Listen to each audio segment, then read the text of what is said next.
So you have some just really golden stuff in here, and it's Were you funny because surprised?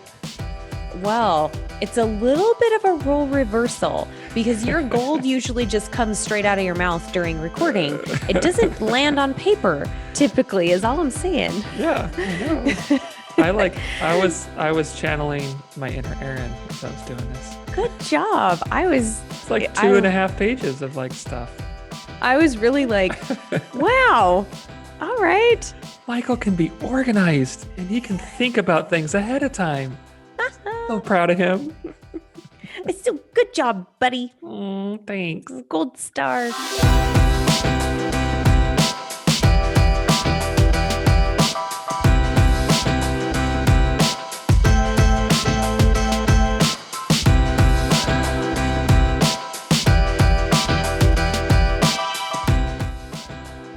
Hello, and welcome to Middleish, the podcast about moderation in all things. I am Erin Green. I am Michael Gray. And hello, and thank you for listening, everyone. Welcome to the show. How are you guys doing? Are you great. getting responses? Just in my head. We need like a laugh reel in the background, right? So that We do need a laugh track because we are hilarious, and I feel like that would really just bolster our self-esteem. Yeah, that's a good idea. Speaking of hilarious, I'm still working through The Office. So everyone who is aware that I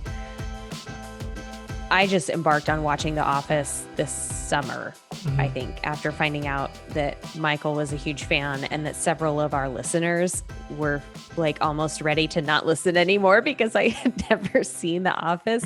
So I'm a couple episodes into season 8, and I am at the part where Michael Scott has left the office, which you told me, you were like, you have to at least get through that part. And I was like, no, he can't leave. And now I'm seeing this unfold, and it's really entertaining. Yep. It's the best. It's the best show. Kathleen took Sophie to the library yesterday, maybe Monday, to get some books. And she came back with this book that was just released last year. It's thick. And it's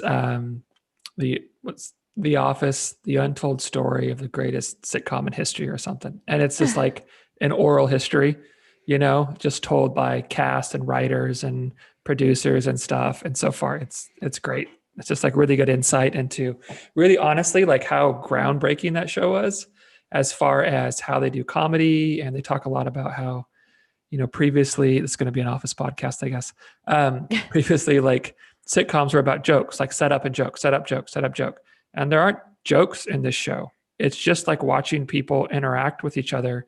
And a lot of the interactions are pretty normal, understandable interactions. But when you view them from a certain vantage point, it's like, oh my God, it's hilarious. Well, and they take the character development to a new level. So they address like every aspect of social awkwardness or things that you want to say but are not PC, and so you don't say. They say them. Like Matt says that he can watch like a couple episodes with me and then that's it. And he's like, it's too cringy. Like he gets really awkward. He gets really uncomfortable with some of the dialogue, and it's the best part. I know it's magic. And I really do wish we could have like a watch party with with you and a few of our listeners who love The Office, because we could set that up somehow. I think it would help me. I mean, because I love laughing with other people. I think that's a huge part of it. I bet there's a way we could do that. Especially with someone like you and our friend Leslie, who know every episode. My friend Ginny knows every episode inside out. And so watching with people who are like, oh, I know it's coming and I can't wait, Just quoting the whole episode. Yeah. Yeah. So that's I'm still on my mission. I'm slowly making my way through. Okay. Cool. I'm excited for you to finish it. Yeah. I already am, Erin. Thank you. So how are you? You good? Yeah, we're good here. We've got some sunshine, and nice. We had Thai food for dinner last night, and What'd you have? I had green curry with Nice. tofu. Matt I has the love pad thai. curry. That's just like the standard. Yeah. We have this great little Thai place that's not far from our house, but we had heard it was closing. I think, well, Matt had heard it was closing, I think, right before the pandemic hit. And then we were sure that it was closed. And then I drove by, I don't know, a couple months ago and saw that there was like the neon open sign in the window. Mm-hmm. And I'm like, what? They're still open. And so then I got online and they have their website up. And so we ordered from them last night and it was really good. And Matt said they were just super excited to get the business. When he walked in to pay and pick up the food, they were just like, there was obviously nobody there because they're not having dining in. Right. Anyway, so this is a long story to say that we have like a new local joint on our rotation that we're gonna, and they were Nice. super quick and the food was delicious. And obviously I'm still talking about it. So it was a really happy experience. Yeah. I think you enjoyed it. Can you top that? Nope. How are you? I don't think quite as good as you. Thought I was And doing guess what? great, but Guess what? I've got lunch planned is it because I have leftovers? leftovers. Oh yeah. Man, leftovers are the Where the best. flavors come together and like, Mm-mm. yeah, be Yep, jealous. things that have any kind of sauce, like curry or soup or stews or like spaghetti or lasagna, like the next day. Man, everything just marinates and You grows know, and oh, it's so good. I just had an idea because we had a lot of interest in our podcasts, our earlier episodes about recipes and, Mhm. things that we cook. We could have a saucy podcast where Saucy we kind of share some of our favorite, I sauces. don't know, recipes and sauces and why we love them. Would that be boring, you guys, or would you listen to that? I don't know. I don't know. I mean, I'll be honest. There have been a few episodes or a few topics we've done that I'm like, I don't know how this is going to go, and they've been great. So I think we Sometimes we both have more, I think like. sometimes we have more fun with that. Yep, Like I think so. I think we both like food so much that we can, yeah, we can we we can can make it make any interesting. any food topic interesting. Gonna get excited about fry sauce. Yeah. So, but no, I'm good. Yeah, I don't know. Really nothing new and exciting going on. Just yeah, just Same old, life. same old. Same old, same That's old. good though. Yeah, You'll have things a are lot good. to talk about in the meaning and the mundane then. Yes, because it's been so See? mundane and just full of meaning. But good. Yeah, Mundane can be good. I like mundane, to be honest. Like I think there's a lot of joy in mundane. I know we've talked about that, but I just like routine and day to day and I love that stuff. I Yeah. like not mundane too, but I really like mundane. It's fun. You know, the non-mundane things of late have been things that I would just as soon do without. Yeah, I don't So like all I'm non-mundane things. okay. So I'm Important to okay with clarify. Yeah. There are some of those that I don't, yeah, haven't particularly enjoyed. Yeah, good to clarify that. I think my microphone's slipping off. Hold on a second. You want to introduce what we're I talking will. about while I fix my microphone real quick? Yeah, while Michael is taking care of his setup there, we are talking about self-care today. And I have a little story to share of how I discovered self-care, but we wanted to sort of go through the some of the definitions out there, what self-care is and what it is not. I think it's become a much more relevant topic as of late. I mean, we have social media, we have this high pressure, productive society that a lot of us live in. um, I think there's a lot of um, value in self-care that is missed when we think about how productive we want to be. So we're going to Right. talk about that a little bit and how self-care can actually, kind of be the trampoline or the springboard, if you will, to Hmm. actually bring you to your best. And then we'll talk about some of our favorite methods of self-care and some different ways you can do it. And yeah, hopefully inspire you guys to um feel empowered to take a little more ownership over your own Yeah. self-care in your life. Yeah. I got it fixed. I did. You're all situated. While I was fixing it, I thought it'd be kind of funny just to like stay down here for a while and see how See long how Erin long can I can keep. ramble. I can ramble for a long time. I don't know Just- if our listeners would like that, but Just this make it is like not Erin's super TED awkward Talk. for you. And so, but I'm back. Michael, knock, knock. Hello. Yeah. Yeah. So self-care. I was thinking about this topic, and it's it's something that I hold very dear, because I remember the moment that I actually heard that term the first time. It really stuck with me. And I have a little story to share. And this probably, I think this happened, oh, 10 or 11 years ago. It was a while back, but I was in the middle of, training for triathlon and working full time. And I had a week where I was working for this contract that had quarterly clinics. So 4 clinics that would happen here in Boise, where I would see all the patients for this metabolic disorder. Like I'd see them like, back to back to back in like really full days.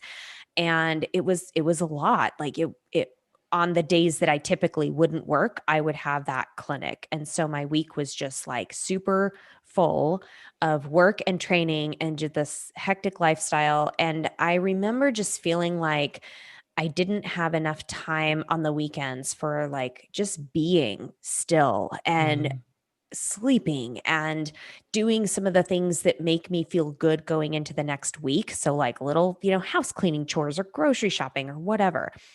And I had committed to go drive and see my parents, which is a 4-hour drive. And I was going to leave on the Friday. So I got done with clinic at 5 p.m. on a Friday. And then I had to come home and like put all my stuff together in my car and then drive. And Matt wasn't going to go with me. So it would have been a solo drive.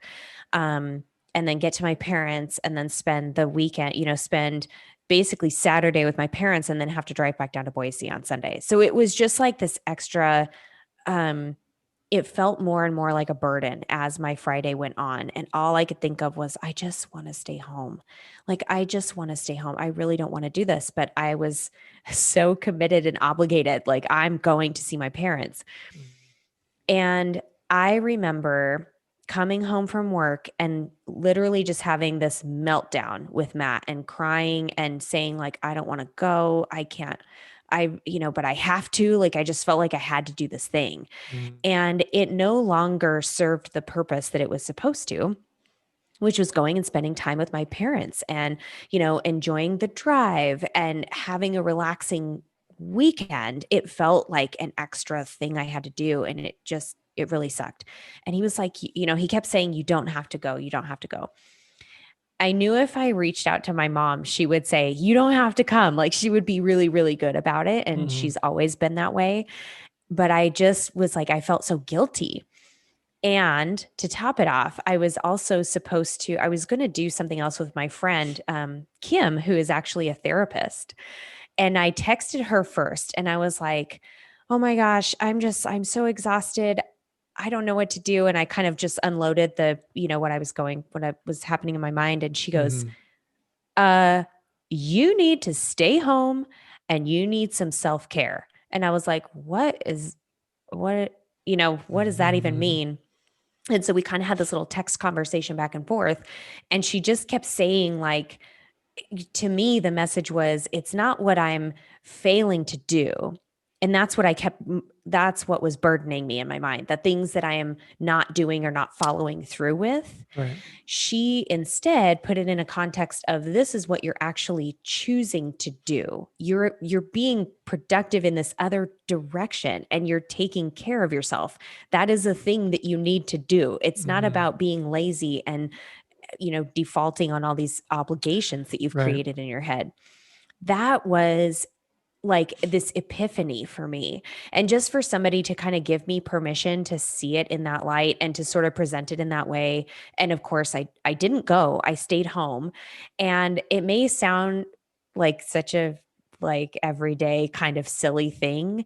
But the fact that I was able to really enjoy that weekend and release that guilt or that, feeling of that I didn't follow through on a commitment, which obviously is a really important thing for Yeah. me. That was my first introduction to like truly naming self-care for what it is and like embracing it as something that needs to be done, and you can't just ignore it for the sake of everyone else. Yeah. All right. Well, that's the podcast, people. See, you didn't think I could ramble I'm that just long. kidding. That was a good 5 minutes, I'm sure. No, that's good. And I think it brings up a really good point of, I don't know if you've experienced it with clients, but a lot of times when I talk about self-care with clients, it's like there's a confusion between self-care and being lazy, Yeah. and the two are wildly different. Self-care is it's about, and it's an intentional thing. It's something that you're choosing to do because of the value that there will be in doing it. You're not just being lazy for no reason or shirking other responsibilities, that kind of stuff. It's a very big difference between the two. But I think it's really often that people kind of feel like it's sort of the same thing. Self-care could be laying on the couch, marathon in some show. It could Hmm. also not be that. It kind of depends on why you're doing it and what the intention is behind it, But so let's get into just kind of what is self-care. So I found this definition from the World Health Organization. And so it says this: self-care is what people do for themselves to establish and maintain health and to prevent and deal with illness, which I like both things, those things: establish and maintain, prevent and deal. It is a broad concept encompassing hygiene, general and personal, nutrition, type and quality of food eaten, lifestyle, like sporting activities, leisure, etc., environmental factors, living conditions, social habits, etc., socioeconomic factors, income level, cultural beliefs, etc., and self-medication. So that is from the World Health Organization, the definition of self-care. Yeah. And we were a little bit apprehensive about the very last bit of that Mhm. self-medication. Right. Has a And negative as connotation. and as we'll kind of talk about what self-care is and what it is not in terms of like behaviors, but I hear that self-medication and I think, well, there are people that have medications in their routines, in their daily routines. And part of self care is honoring that need that your body has Right. in that routine. So, like, you have a personal example of that. Absolutely. Yeah. As a diabetic, type 1 diabetic, like I have to stay on top of, taking my insulin with Hmm. certain foods and meals. And if I don't do that, there's negative consequences, And so for me, self-medication, because I'm administering this myself, right at home, it's a critical part of self-care. It could be the same with, a blood pressure medication or, heart medication, anything like Right. that is an active part of taking care of you and maintaining a certain level of health. That's kind of how we decided self-medication fit in there. Now, we don't want to put words in the WHO's mouth, but that's kind of our interpretation of how self-medication fits into self-care. Yeah.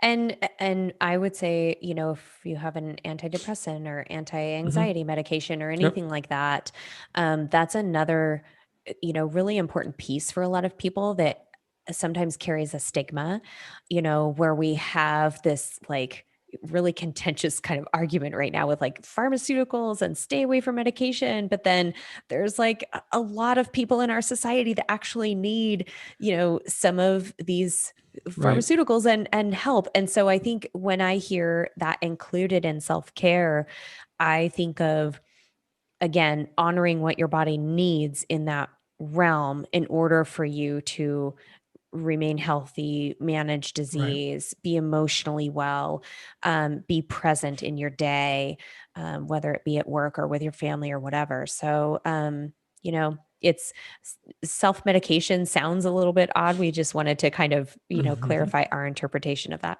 Yep. Exactly. So I think, we kind of talked about how self-care and just being lazy can kind of be confused and conflated. I think that self-care and self-improvement can get kind of mixed up too. And I think it's important that we distinguish the two. So I think, Erin and I talked about this. We feel like self-improvement it's more about focusing on like quote unquote being better. It's about like fixing something that we feel like is wrong or working harder. It's telling yourself, I'll take better care of myself by being better in the future. Like I'm going to work on these things that are where I'm lacking or deficits or whatever, so that I can be better in the future. And self-care, I think, is about just nurturing yourself now. It's not about, where are my weaknesses or strengths or anything like that. It's wherever I am worthy of nurturing. I'm worthy of being healthy and happy and whole. And so it's taking care of yourself, despite if there are improvements that you would like to make, right? It's just about wherever I am, I'm going to take care of that and nurture that. It's Yeah. not about feeling better, because feeling better can include activities that don't care for yourself so much, like excessive drinking to forget, your worries of the week, or Yeah. tuning Or out the like world. ranting to somebody Mm-hmm. very angrily. I mean, venting Mm-hmm. might feel good, but it might not be the best way to care for yourself in those Yeah. stressful situations. Blowing up at a stranger and unloading this, just frustration or anger you have, or distracting yourself from immediate problems. I think that self-care is addressing those issues, and I don't think participating in self-care, I don't think it leaves you, I don't think it ever leaves you with like a feeling of regret, but those other things that to feel better often can. So I think that's an important distinction to make. It's not about self-improvement, or it's not about just feeling better. It's about just recognizing wherever I am, I deserve to be nurtured and taken care of, and doing that. Yeah, you really nailed it when you said it's intentional. And for me, that when I think of things in that context of I'm intentionally engaging this activity because it's serving me in some capacity, or saying thank you for the things that I have, Mm-hmm. accomplished throughout the day, or whatever. I mean, I know that was really huge for me during training. And I think sometimes physical self-care can be maybe a lot easier for people in some ways. Sure. And even though like a lot of people might neglect exercise, let's say, but they might have physical self-care in a way of like going and getting a manicure, pedicure, or soaking in a bath, or whatever it is. So when I think of being intentional about it, there's very much like the sense of gratitude. Like, what can I do to say thank you to my body and my mind, and maybe even like society as a whole? Like, what are some things that I can do that really serve me in those different realms? And we'll talk about the different, types of self-care you Mm-hmm. can engage in. Um, when you view those seemingly lazy activities or self-indulgent kinds of things, if you view them in that light, that this is important for me to Mm-hmm. do and it's self-care, um, I think it becomes a lot easier for you to really, I mean, take care of yourself, and Mm-hmm. and to give yourself that space and say like, this is actually going to help me be more productive, Absolutely. not hinder me. Right. Yeah. So let's talk about why does self-care matter, Erin? Why does it matter? Why should we do Well, this? you know, it's I tell people it's kind of like a rubber band. I mean, I Mm, use this analogy with training a lot. Training is the stretching of the rubber band, the stress on your body, the, kind of pushing things to their limit. And mhm. you have to allow that rubber band to relax and come back for the elasticity Right. to be stretched again. What happens if you take that rubber band and you just keep stretching and stretching and stretching? Right. It'll eventually snap. Right. And that analogy can be used in so many different ways, whether it's emotional or, even financial stress for some people, Mhm. or, that psychological stress. Um, if you don't allow for some space for that rubber band to come back to its form and then be stretched again, I don't know how you're ever going to, Yeah. actually reach your potential. Right. The the analogy I like to use is you can't pour from an empty cup. Mm-hmm. And I don't know where I heard that. I didn't think of it by any means, but just the idea Oh, that damn. I thought you were a genius. I know, right? We can say I That's a did. good one. I'm going to edit that out. Let's just say I did it. Erin, you can't pour from an empty cup.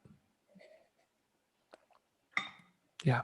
As we have noticed when you try and drink from your empty coffee mug and you're so sad that it's empty. Yeah. Sorry, we digress. But it paints this picture of we have so much to give. And if we continually give and don't ever put anything back in, eventually we're going to run dry. And I think it's self-care is tough for people I think it's harder for people who are naturally givers, right? And there may be a variety of reasons why people are givers. I think sometimes that's just their nature. I think sometimes they're trying to prove, that they're something. I think there are different reasons, but whatever those reasons is, if we only give and we never take, right? We never fill anything back up. We get really bad at giving, because we're tired. Our energy, our energy stores are low. We can't give in the same way. We can't give to any kind of degree that's bountiful. I think our giving becomes pretty thin, and it gets thinner and thinner and thinner until we can't give anymore, or we break down, or like the rubber band snaps, right? Mm-hmm. And we become, we get mentally or emotionally unwell. A lot of things can happen, but it's really important that it's a great thing to give, but we've also got to give to us too, so that we can continue to give in big and beautiful and bountiful ways, Right. Yeah. Self care allows you to show up with the Mhm. best version of yourself. Absolutely. And I mean, this world needs you. You guys, like Mhm. your world, however small or huge or impactful or, mundane it might be, your world needs you. And they would really like probably the best version of yourself that you can muster on the day. Yeah. And if you continually deplete yourself and don't eat it, we'll get into also that self-care does not have to be this huge thing. I mean, we're Right. putting a lot of emphasis on it, but we hope to help you see that it can be just the smallest little Mhm. um, nudges and spaces in your Yeah. day to really present yourself with a sense of kind of gratitude and Yeah. care. And like you said, it's a lot easier to take care of others, which Mhm. I think is probably when I talk with clients about self-care, it's usually not done because they're too busy taking care of everybody else. Right. And I don't know if sometimes it comes from a sense of not feeling worthy Mhm. or not feeling like it's of value, or I can just keep going. I can, Mhm. just charge on and Yeah. keep giving of myself. Well, Mhm. you fail to show up with the best version of yourself if you don't Absolutely. refill that cup, like Michael said. Yeah. So And for me, just a good illustration of that is just being a dad. Like, I can tell when, I mean, being a parent, it's like it's constant giving, it's exhausting. It's yeah. wonderful. It's amazing, but it's really tiring, because you're constantly giving. And I can tell too often, I recognize it too late, but I am very aware of when it happens, like my cup's dry, because with my kids, I am less engaged. I'm more impatient. I'm snapping at them over stupid stuff. I'm not showing up, like you said, with the best version of myself as a father. I'm showing up with kind of a crappy version who's like, yeah, he's the father figure, but he's not doing this very well right now. And it's because I just haven't taken time recently to restore anything, to recover, to rest, that deep intentional rest, to take time for myself. And then when I do, it's like I can show back up and it's like, all right, I'm super dad again, here we go. Right. But that's one that I just is a constant thing for me, is reaching those points where I'm like, oh Yeah. shoot, I'm doing this I'm badly. depleted, I've got to take some time running for on myself. empty. Yep. Well, And and oh, go ahead. there's one more thing real quick, just because I think a lot of times parents, I think a lot of times feel like I just don't have time, right? Like I feel guilty taking time for myself. And I will say this, I've said this a million times, I'll say it a million more. Like when you show and you model for your kids that taking time for yourself is an important thing, they grow up just recognizing, oh, this is something we do. Like this is just a part of what we do, right? Like that's just a part of life is we take time for ourselves. And then they can grow up with that behavior just being a part of their routine and a part of something you do. And that's a really great gift to give to your kids. So I understand the guilt of taking time away from your family, but I don't think you're taking from them. You're actually giving a bunch of things, a better version of yourself, and just modeling these wonderfully important, incredible, behaviors for them. Yeah. Yeah. We all have needs. And Mm-hmm. I mean, especially as adults, I think it's so common to just set those needs aside or just ignore them Mm-hmm. altogether and not acknowledge what needs we have.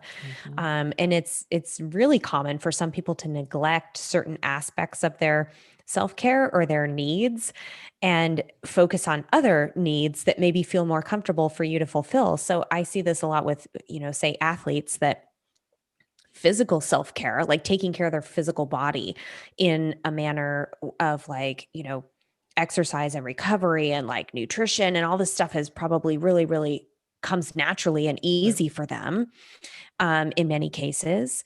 But then if you hit on like some of the emotional Mm-hmm. self-care that's needed, that's being neglected, there's like this, I don't know how to do that, or I'm not really comfortable with it, or I don't even see a need for that. But we all have a need for this balance in these different areas of self-care. Right. And I'm reminded of one quick story when you said that you model things for your children so that then it becomes just a normal part of how we conduct life. And I think I might have shared this on the podcast before, but I was in the locker room at my gym, I don't know, a couple years ago, and I overheard this woman talking about, she had a baby and had been away from the gym for a while, and she was just getting back into it. And so now she has like I think a couple kids at home, and she was really feeling that like that need for her to have her break to like go work out and to take care of herself. And she was sharing this with another patron in the locker room, a friend obviously. And she said that she was telling her, I think her little like maybe 3-year old or some her little kid was like crying when she would leave in the morning because she had been home all that time, right? After having the baby. And so it was like a new routine for the child to adjust to. Mm-hmm. And she said, I will be a better mom for you if I go to the gym. Mm-hmm. And I just remember thinking that was such a beautiful way of stating that to a child so they can understand and maybe kind of wrap their head around it a little bit. Yeah. And even if the child is still like so, traumatized by mom leaving that she can't understand it right now, it's a message that you're Right. like instilling in this child Yeah. for their lifetime to understand that. So, Yeah. Nope. Yeah. I like that a lot. Yeah. So you want to get into the 4 areas here?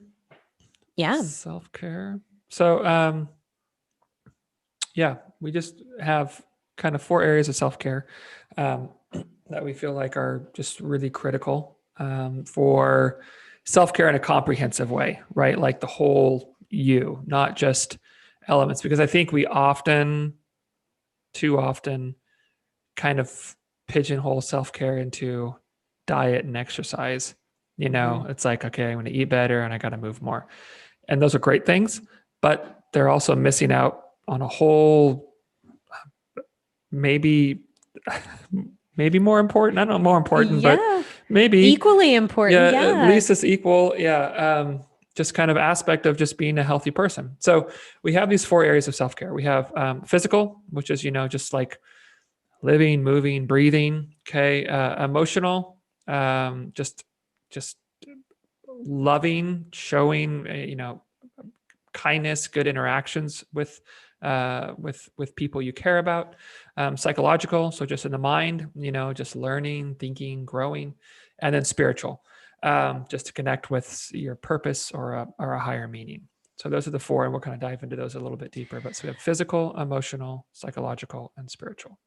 And those kind of parallel the wellness models. And I say models plural because there's a lot of different wellness models Mm-hmm. out there. But when I was in college, I think the one we learned had five aspects. And now I've seen some that have like up to seven or even eight aspects.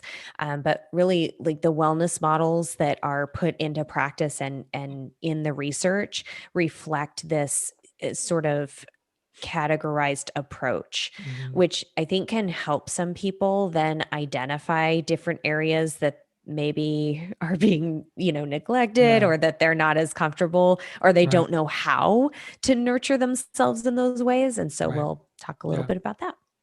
And I think it's interesting because before we dive into these, like we kind of have these categorized and fleshed out a little bit, but at the same time, it's most of these that we have listed directly impact others too. You Totally. know what I mean? Like under, physical self-care, we have exercise.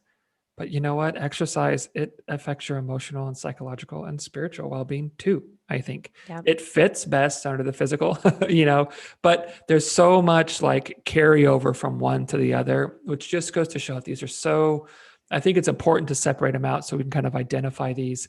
But at the same time, they're so intertwined Hmm. that it doesn't make sense to only focus on one aspect because one aspect affects all the others in profound ways.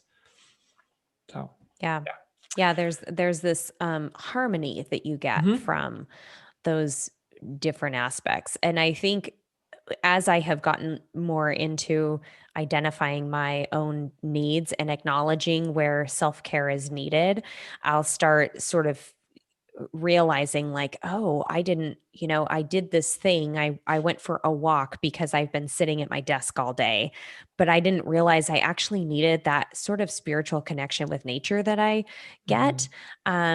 And so I'll start kind of recognizing like some of how that makes me feel better, not just like how my physical body feels, but Right. some of the other ways that Yeah. helps. So Yeah.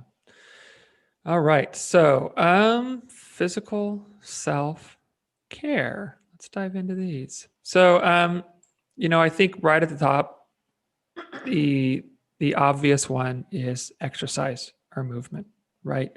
Um, Taking intentional time to move your body. Um, Now, I've often talked to people who, when we talk about exercise, they say things like, "Well, I'm active, right? Like yeah. I'm doing chores around the house, and Or I'm busy. yeah, I'm busy all day. yeah, I'm moving all day, and that's great, absolutely great. I think it's a million times better than being super sedentary, but I think I don't think that qualifies as self care because that's just doing what you got to do, right? Like, I don't think folding laundry and mopping my floor and unloading the dishwasher is self care. Sure, it's activity and that's good. Moving is great, but we need to really uh, make an intentional choice to add exercise, movement to our days. And that can look like a bunch of things. That can look like working out and strength training. It can look like making a conscious choice of, you know what, I'm going to hop on my bike and go for a ride with my kids. It can be, I'm going to have a routine that after dinner every night, I'm going to go for a 15-minute walk, right? There's an intention behind it of, I am doing this for the sake of moving my body, celebrating what it can do, and to nurture myself and take care of me. Yeah. And I think that also can lend itself to when people start setting physical goals in Mm-hmm. terms of like if they're training for something or if they want to get stronger or if they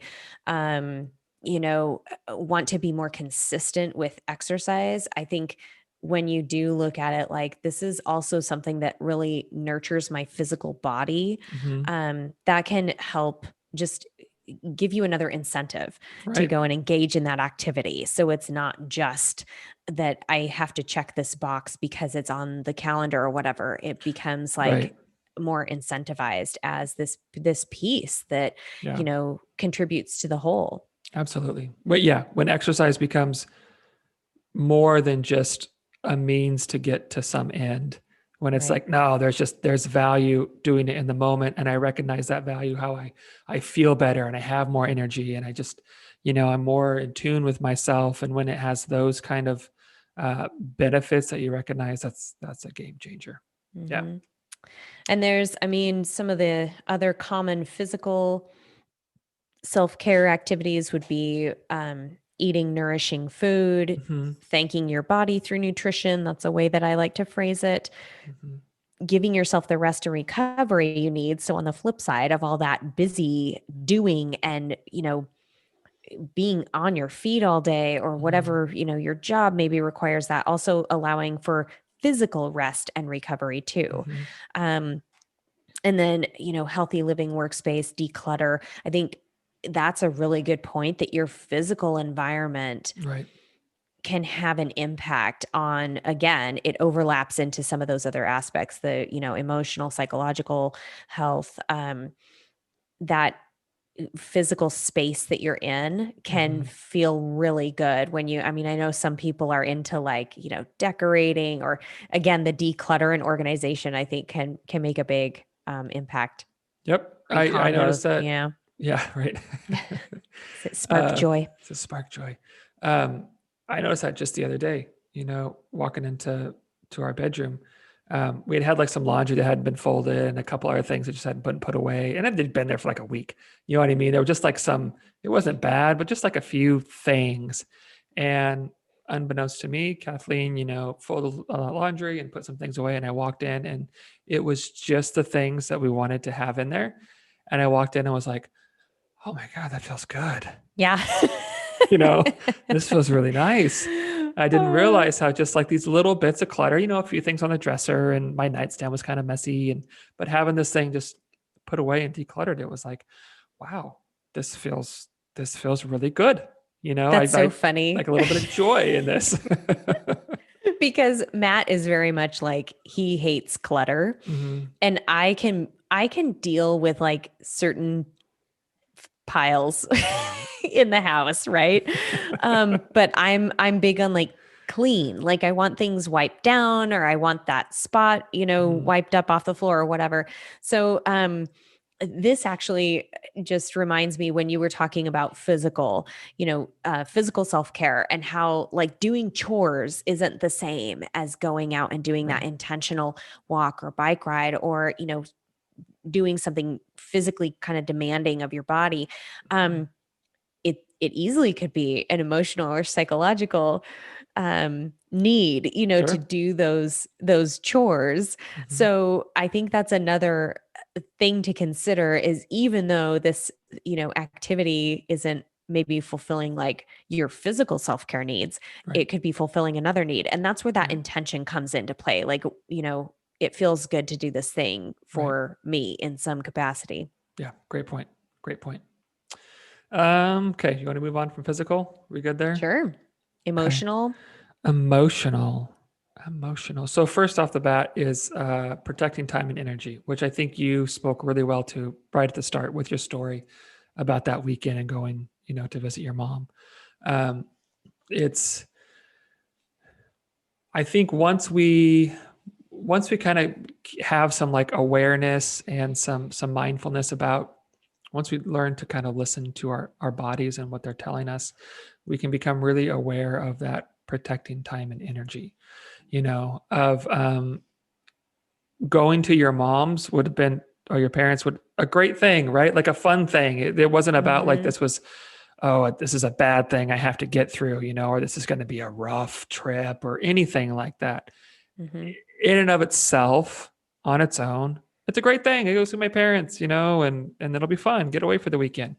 But if there's a conflict there within you, and your own self is telling you like, hey, even though this is a good thing, we don't have the energy for this. we don't have, the emotional capacity to go and do this thing, even if that thing doesn't feel like it's an emotionally taxing thing. There's a reason your body's going, wait, hold on, let's rethink this. Let's evaluate this. And I think too often we feel we do things solely out of obligation, right? Which this is a big one for me and I'm still working on it, but doing things out of obligation is a really bad reason to do something, I think. Yep. I don't know if it's all the time, but most of the time, it's a really bad reason to do something. Now, you may feel obligated along with other things, and okay, you can flesh that out. But if it's just like, I feel like I should, there's a reason we say, I feel like I should like that, right? It's like, Yes. I guess I Right. have to. That's a bad reason to do something. And if that's your motivation or the intention for doing something, you might want to look at, hey, is my body saying, is my own self, my spirit, whatever, telling me something different, saying, you know what, we need to protect this time, we need to protect this energy, and we need to do something different with it. Yeah. And when you have those moments, I mean, we all have those moments where you have to do something. Like there's your time or your attention is required somewhere that you don't really feel like doing at this moment, whether it's, Mm-hmm. something going to work or like you have some obligation to like help a friend move and you were like, I really didn't want to do that today. Right.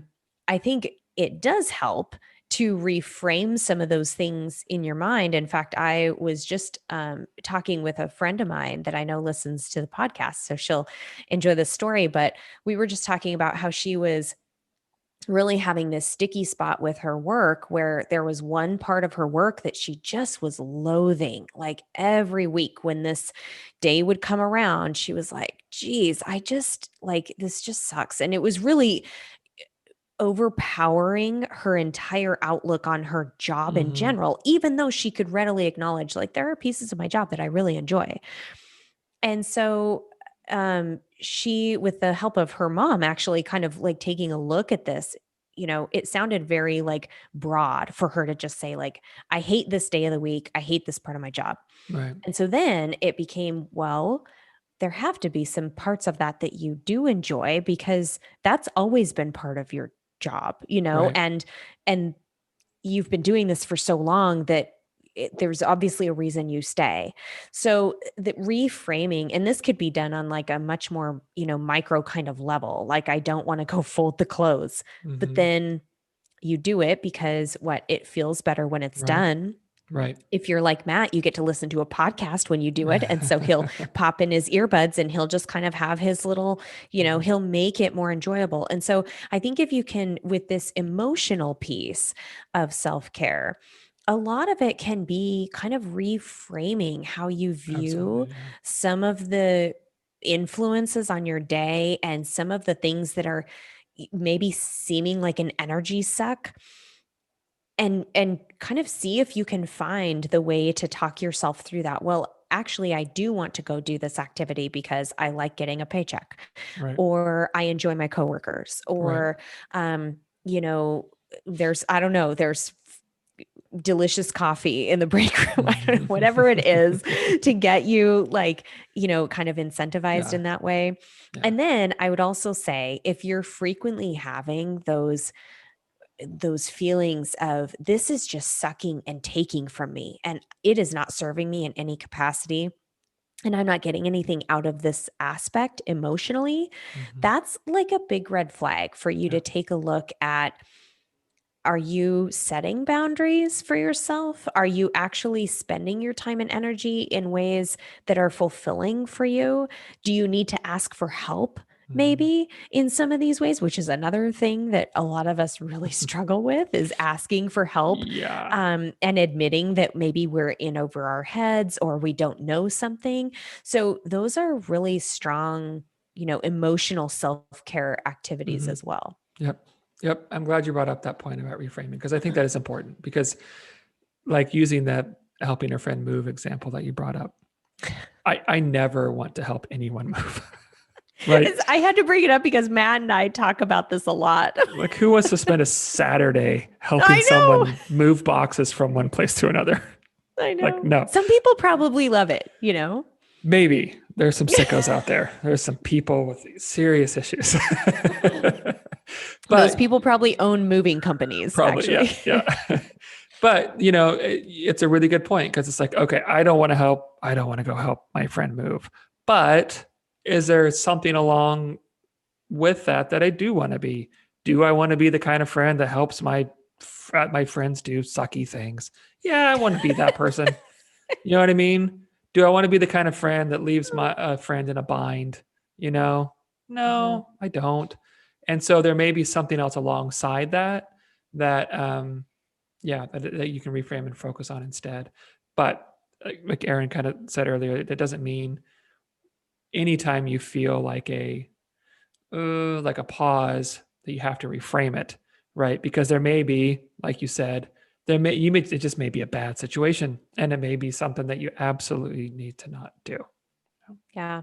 Yeah. And the last part on this, we have a little bullet list of this emotional self-care. The last piece of that is give and receive love, kindness, and support. Mm-hmm. Oh man, that is like, just to get touchy-feely for a second, if you give freely Mm-hmm. of like compliments, kindness, compassion, um, words of love, words of affection, not just to like your close family or anything, but I mean, really just approach something with a little bit of that inner light, if you will, Right. and even like a stranger or, someone you accidentally like, bump into the grocery store or whatever, and like really treat it with more kindness.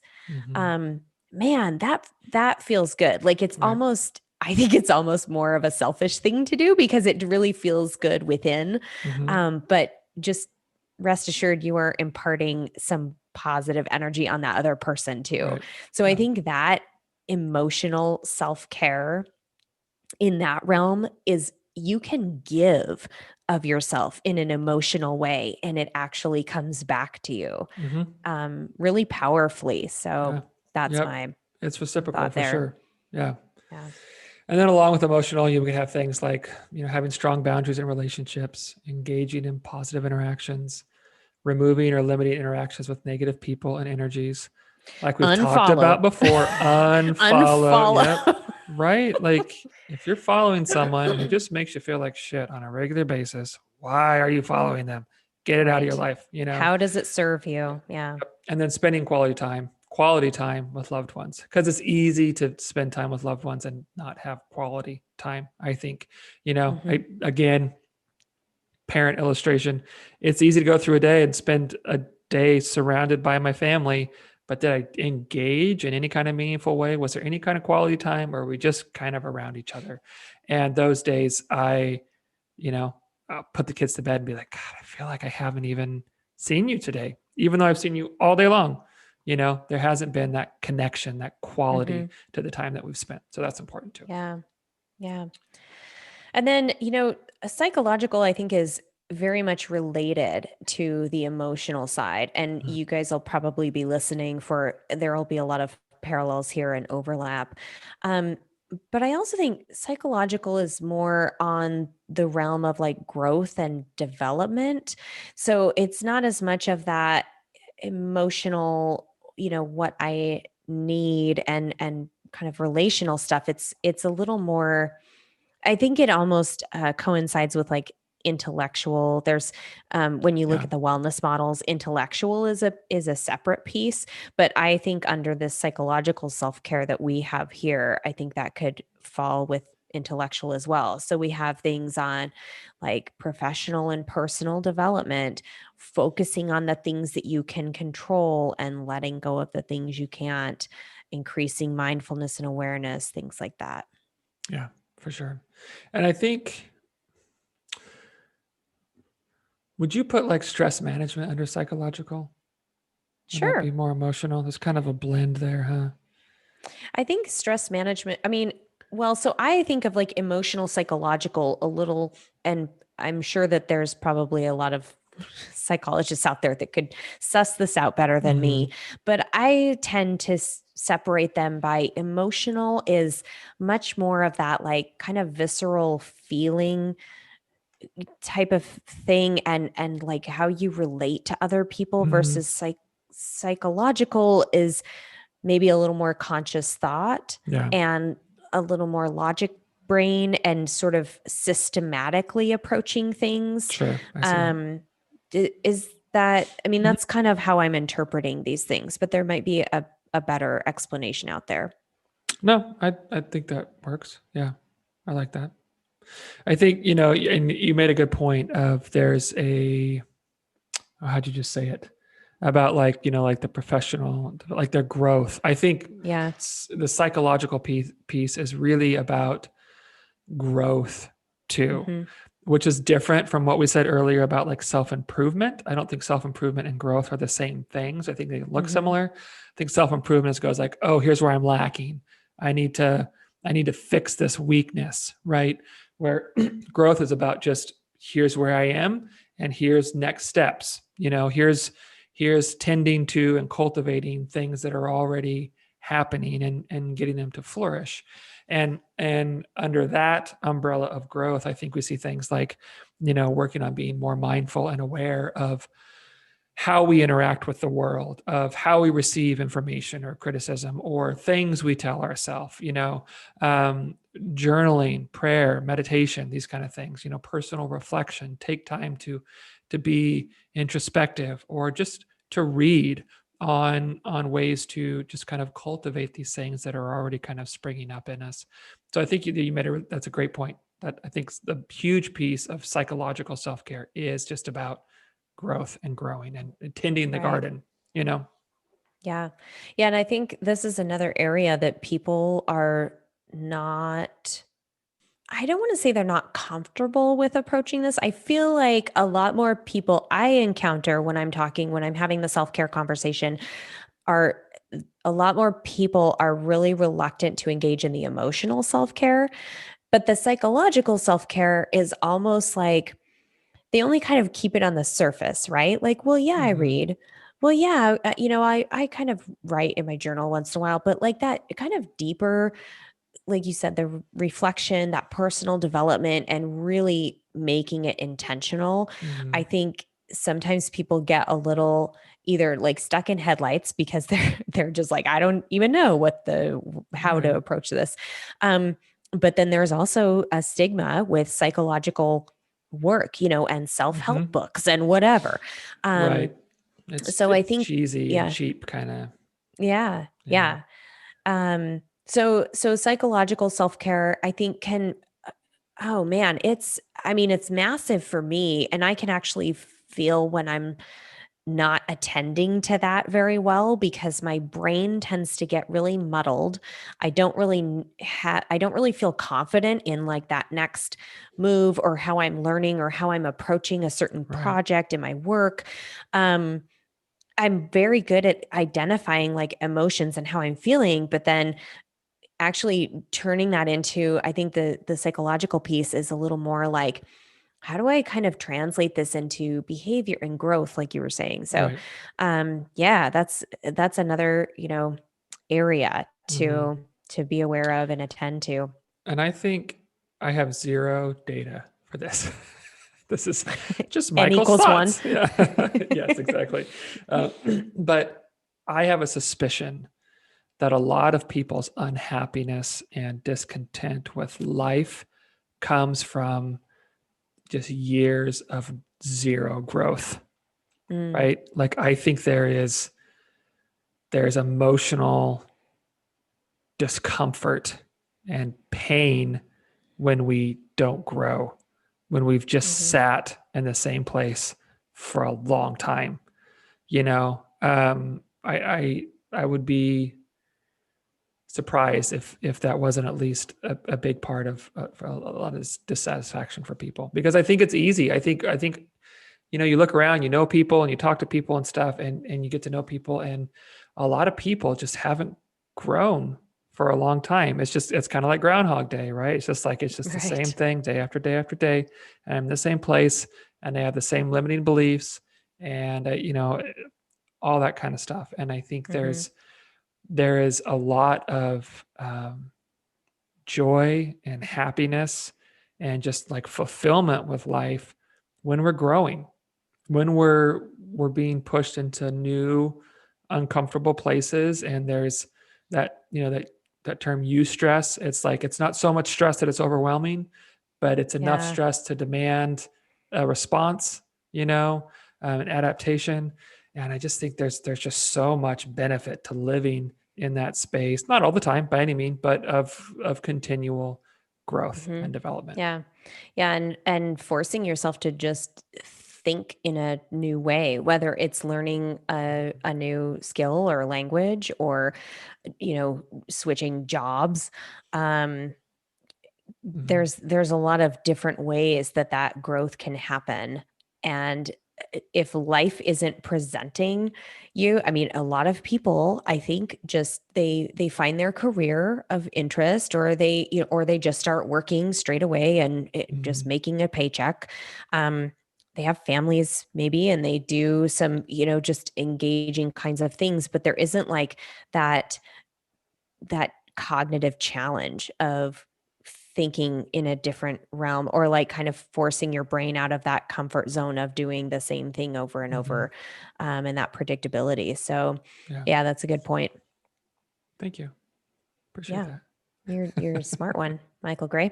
Let's not get carried away. I'm not good at lying, so there's some Well, truth. you There's sold me on that one. a little bit of truth. So then spiritual self-care is our final one. And I think this can be a really difficult topic, because some people have very strong religious beliefs in this realm. But I look at spiritual self care as much broader than just going to church, Yeah. or just reading the Bible, or just reading scripture, whatever your Right. belief system is. I would say the Um, two are wildly different between yeah. religious and spiritual. And I think you can be Hmm. both, but yeah, I don't think there's religious self care. There's spiritual self care. Yeah. Yeah. And it might come to you in Mm-hmm. the form of a religion, Mm-hmm. and I mean, I know lots of family members and clients that spiritual self-care that they get from attending church or Mm-hmm. a religious service, gathering with people, which is just so hard right now during the Right. pandemic, to not have that I mean, it really, you can feel the energy when you gather in a way that is spiritually fulfilling, which is often why we gather at, funerals and things like that, so that you can, kind of feed that energy off of Mm-hmm. each other, in a soothing and, spiritual kind of way.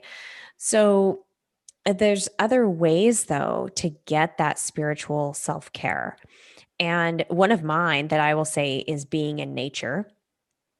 I have Absolutely. not felt I have had moments of such profound spiritual clarity, or um just this like deep reaction to it, that have only happened to me in nature, that have not happened to me in other, Mm-hmm. places, whether it be church, or whether it be, in traditional kinds of aspects of spirituality. Yeah. And so that's, for me, that's a big factor. Yeah. No, I agree. In fact, one of the most spiritual moments that I've had as an adult, this was, I don't know, maybe 5 years ago or something like that. I had been over in, I used to live about an hour outside of Boise. I had been over in Boise late with some friends, and we had gone out, and I think I got back home at like 1:30 or 2 in the morning, something like that. It was like really late. And Lila was, I don't know, 4 or something like that. Hmm. And she came into the bedroom like at 6, I think. Oh, Like, geez. yeah. And she comes and she goes, Daddy, can we go watch the sunrise? And I was like, ooh, okay, sure, I guess so. I got up, and it was funny because it was on Sunday morning too. Like, right, like, so, Yeah. when you go to church. Um, Yeah. so I get up with her, I get out of bed, we quietly go outside in our backyard, and I just picked her up. We walked out to the grass, and we just stood there, almost completely silent for, I don't know, a good 10 minutes or something, and just watch the sunrise. And I'm holding my 4-year-old, right? And she's got her arms around my neck. And we don't need to say anything because we know everything that needs to be said because we're experiencing it together, right? Like we can't say it better than it's said right in front of us. And it Right. was just this, God, just amazing spiritual moment watching the world wake up, Mm-hmm. and just hearing the birds start to chirp and the colors spread across. And it was just, that's one of the most beautiful spiritual moments I've ever had. And Mm-hmm. we were so connected because we're connecting to nature, something we are so often not connected with, Mm-hmm. and just this profound moment of a spiritual thing, sharing it with my daughter, I So I love agree that. about And nature. I think that that's a really good example of how spiritual self-care can happen in and we haven't talked about this yet, but just to Mhm. tie it all back together using this point, self-care does not have to be this endeavor that takes, like hours out of your day, or you have to set aside like a very specific time or specific task. Mhm. It can really be just really appreciating those moments, how big or small they are, however much time they take up in your day. Maybe they're totally spontaneous and unexpected, but Mhm. recognizing it for what it Right. fulfills in Right. you Yeah. is the key. And Mhm. so, I mean, I have some of those moments where I don't recognize it at the time, but then I kind of think back and I'm like, oh my gosh, yes, I really needed that thing. Um, Yeah. and I'll share it. There's something my mom, as she's driving home from work, has to drive by the cemetery on the highway on the way into town. And it's where my grandparents are buried and many of our family members. And she told me this last time I was home, she's like, whenever I drive by, I kind of silently say hello to mom. Is that weird? I'm so weird. Mm. And she kind of started making fun of herself. And I was like, no, that's wonderful. That's And that's beautiful. spiritual self-care Mhm. in just a moment of driving by and just having that like moment of connection with my grandmother's memory and connection with our family who is at rest there. And Yeah. so for me, I know that it can be uncomfortable for people to really get into that woo woo kind of, Mhm. touchy Mhm. feely Mhm. aspect, but these are the moments that actually, I mean, if you embrace those and if you celebrate those, however, in your small Yeah. little way, they can make a big impact. Yep. And I think it just speaks to the point that self-care, like you said, it doesn't have to be a big event, right? Like, okay, I'm doing this huge thing. It can be just something that's woven in to your day, that you're just, there's a little bit of a heightened awareness of, this is for me. And that's what happened with, that moment with Lila is I got out of bed going like, okay, I guess I'm gonna do this for her. Yeah. Right. Because Yeah. I wanted to sleep. I'd had like 3.5, 4 hours of sleep. I was exhausted. Right. Like I did not want to get up, but okay, I'll do this for her. And then I recognized, oh no, this is for me. It may be just Mhm. as much for her, but this is for me. This is a moment that I am going to remember forever, as just this beautiful, powerful moment with my daughter. And just like you said, a lot of times it's just about awareness, just like, hey, what does this moment have for me? What does this experience or this conversation or whatever, what does it have to bring into my life that can be restorative and healing and nurturing? It doesn't have to be these big, events of spa day, self-care day. I'm going to the spa, Yeah. or it can just be a moment, a simple little moment. Right. And practicing gratitude is Mhm. also on our list of Mhm. spiritual self care items. So, Yeah. yeah, take stock of non material things in your life, practice gratitude, and, spend some time connecting to your purpose and your meaning and the things that um, bring joy to your life and bring fulfillment. So, Yeah.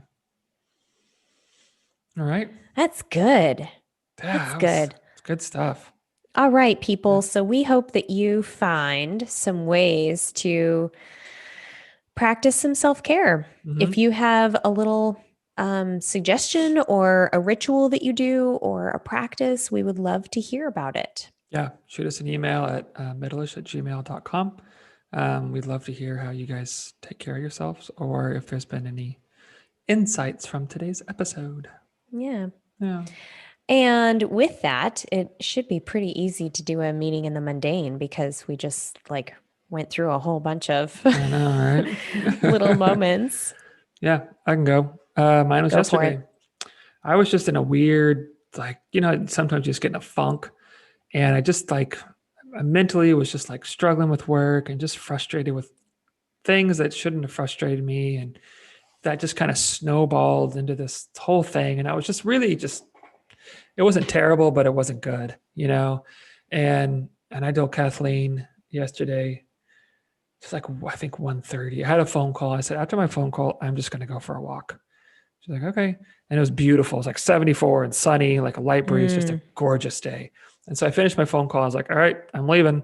And I went for a walk just around my neighborhood, just kind of in circles and through cul-de-sacs and stuff. And for like an hour and 10 minutes or something, just for a long walk. And it was that being in nature, right? Like, mm. just not that it's nature really, but it's outside, right? I'm out of this office that I spend so much time in, out of the home that we spend so much time in, and just out where things are a little less predictable, a little bit different scenery, feeling the sunshine, moving my body, feeling that breeze. And I came back and was just like, oh man, I feel so much better. Yeah. I felt just like a world of difference. And just, walking through my neighborhood, just a simple little thing, but it had great meaning and value to me yesterday. That is so funny because my meeting in the mundane is about walking as well. That's awesome. um, for the longest time, I I love going for walks. I used to do it growing up with my mom. I mean, I would beg her to go, let's go walk to the park. And even if we didn't go to the park, we'd go for a walk. And even as an adult, I love it. Like if I can get my girlfriends together to just go for a walk or something, I really enjoy it. And the one person I've really had trouble getting to go for a walk with me is my husband. And it's funny because I've had this conversation with multiple friends who agree that the woman wants the man to go for a walk and the man is resistant and who knows why. I mean, Matt says it's because it's a inertia kind of thing. Some people, like my other friend, said that her husband doesn't see it as productive. Like, well, why? Like, why are we going for a walk? Um, my dad doesn't go for walks with my mom, even though I think she would really like it. And lately, I have been asking Matt to spontaneously go for walks with me, and he's been like totally game to do it. In fact, to the point where he's like, "We better go. It's going to get dark. Like we want to appreciate like, Yeah. the sunset and whatever." And so he has been going for walks with me, and it's just been delightful. And we chat, but there's no forced conversation, and we kind of, we're shopping for houses, and so we'll kind of just walk around the neighborhood and sort of daydream Mm, about that and talk about things we like with different houses. And yeah. occasionally we'll run into friends in the neighborhood and get to say hi to people. So it's just been really delightful. And I mean, sometimes they're short walks, 15-20 minutes, but it's really added to my day when we do it. Love it. Yep. I So love walks. I love that. I we think should walk walks, together someday. we When we're in the should. same town, we're going to Yeah. go for a walk. And we're going to do it. Yeah. We could even I've done walking talks before. Oh, Walk and yeah. talk. Hey, that's a We could thing. do that. Okay. There it is. There, we just made up a thing. Do a walk and That's a talk. Go for a self care walk and activity. talk to a friend you haven't talked to in a long time, or your mom or Exactly. dad. Go for a walk and talk. Yeah. I love that. That's awesome. Well, that was good. I All like right. this. Yeah. Thank you everyone for tuning in. And we have one more plug that we wanted to make, and we didn't mention this last week, but you can support our podcast. Mhm. If you like what you hear, there is a link at the bottom of the show notes so you can support us, whether it's like buy us a cup of coffee, however much you want to contribute, that would be Yep. greatly appreciated. We will keep bringing you Middleish Mhm. um, free of charge. But if you like Mhm. what we're doing, then this is a nice little way to say thank you. Yeah. We would greatly appreciate it. So thank you for listening, for watching. As always, feel free to share, review, rate, all that stuff. Just it helps immensely as we're trying to grow Middleish and reach more people with the message of just moderation. So thank you for all your support. Yeah, take care.